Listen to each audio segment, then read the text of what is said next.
As games get bigger, promising over 100 hours of gameplay, it's nice to have single-player titles that don't demand too much of your time. We're talking about games that give you all the best aspects of the gameplay, front and center, in 10 hours, sometimes less. No excessive grinding or waiting till it gets good. Check out 15 such titles here. Resident Evil 2, 2019. Like the original, the time required to beat the Resident Evil 2 remake can be deceptive for first-time players. You can easily breeze through a single-character story in 10 hours, 6 if you're good enough. However, getting the entire story requires playing as Leon and Claire, complete with exploring both routes. Still, if you want an incredible survival horror with great gunplay and visuals, this is more than a given. Signalis. Known for its cryptic storytelling, Signalis from Rose Engine is a survival horror throwback with players investigating a strange facility for answers. Despite the overhead perspective, it has manual aiming, plenty of backtracking, and a retro aesthetic that's gorgeous to behold. Perhaps best of all, you can finish it in less than 10 hours, though there are some additional extras and endings. Sunset Overdrive. Before Insomniac Games became the Marvel Spider-Man game studio, it released Sunset Overdrive. The bombastic art style, the approach to movement and style over straightforward third-person shooting, and best of all, the enjoyable setting all made for an incredible experience. You'll want to complete the story for its set pieces and boss fights, but there are tons of optional challenges, side quests, and collectibles in Sunset City. Cuphead. Studio MDHR's Cuphead is the perfect mix of challenging and run-and-gun action, replete with memorable bosses. Each has unique hooks and mechanics, whether you're fighting grim matchsticks through the skies or experiencing Sally Stageplay's lethal drama. It's all brought to life by the rubber hose-style visuals rife with details and incredible old-timey soundtrack. Even if you ignore all of the secrets and expert mode, it's a tough but worthwhile action platforming journey. Mafia Definitive Edition. The Mafia series faced scrutiny when 2K Games released definitive editions for the second and third games, effectively introducing new bugs and worse performance. However, Mafia Definitive Edition is a proper remake that added motorcycles, a rebalanced difficulty, and classic for those who wanted to get closer to the original, and free ride mode. Don't go into this expecting a Grand Theft Auto scale adventure, and the narrative should more than carry you through. Metro Last Light Redux. Before Metro Exodus offered bigger levels with crafting on the go, Metro Last Light Redux built on what the first game did best, a post-apocalyptic setting with tout pacing, terrifying mutants, and excellent gunplay.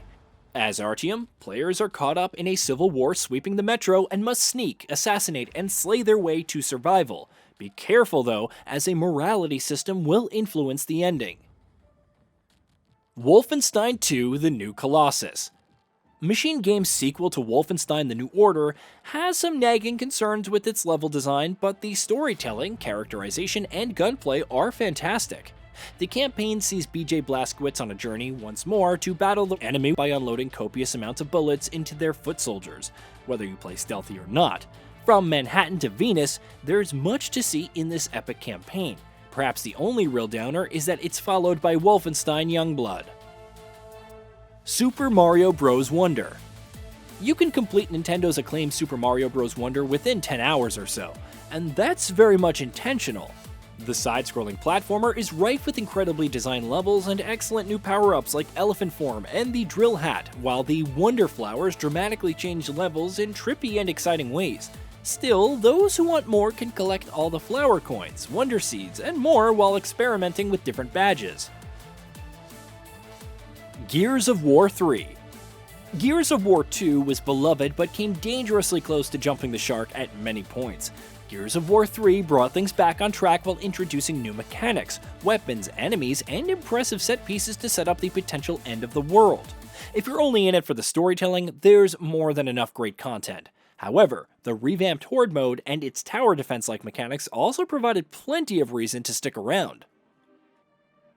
Metal Gear Rising: Revengeance. From a confused project under Kojima Productions to one of the most beloved hack-and-slash titles under Platinum Games, Metal Gear Rising: Revengeance is unmatched in many ways. The boss battles, the characters, the story, the memes, the parry mechanics, and blade mode allowing players to dismember enemies, it all came together so well. Its length was criticized, but those who want more nowadays can pick it up with all the DLC and armor sets for even more fun. Dishonored. Dishonored is Arcane Studios at its finest. An imaginative setting with astounding visuals rife with political intrigue and betrayal, not to mention a plague threatening to overtake it all, perfect for a supernatural assassin.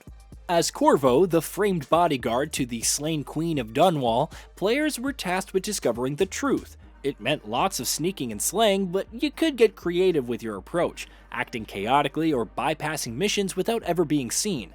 It's an essential title for stealth fans that's as tightly paced as they come. Ori and the Blind Forest.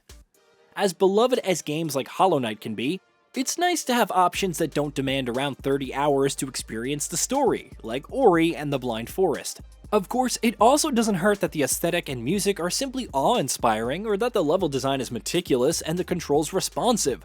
Whether on a mission to restore the forest or going out of your way to unearth all of its secrets, Ori and the Blind Forest is a tight-knit journey.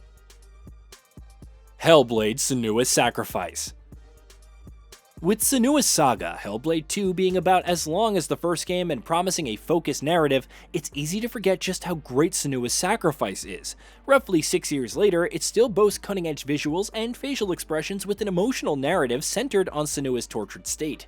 Hellblade is precise, unforgettable, and powerful, telling its story without overstaying its welcome. Batman: The Enemy Within. Before its bankruptcy and eventual reformation, Telltale Games titles varied in quality. Batman: The Enemy Within is a standout though, improving on the first season's writing, narrative, and decision-making. Its take on the Joker is surprisingly refreshing as he works with Batman as a vigilante, depending on the player's choices or against him. The gameplay may still feel more rigid compared to some more contemporary narrative adventures, but Batman: The Enemy Within is still worth playing. Quantum Break. Will a standard playthrough of Quantum Break offer all the answers for its time-bending adventure? Probably not, but it's an enjoyable journey regardless, backed by Remedy Entertainment's penchant for gorgeous graphics and an immaculate presentation. Opinions are mixed on the TV side of the story, yet the third-person combat and abilities are on point. It's not Remedy's finest work, but it still provides an intriguing narrative with some solid performances by Aidan Gillen and Shawn Ashmore. Hey, did you know that we at GamingBolt upload new videos every day? Stick around, drop a like, subscribe, and hit that bell. And let us know what kind of content you'd like to see in the future with a comment below.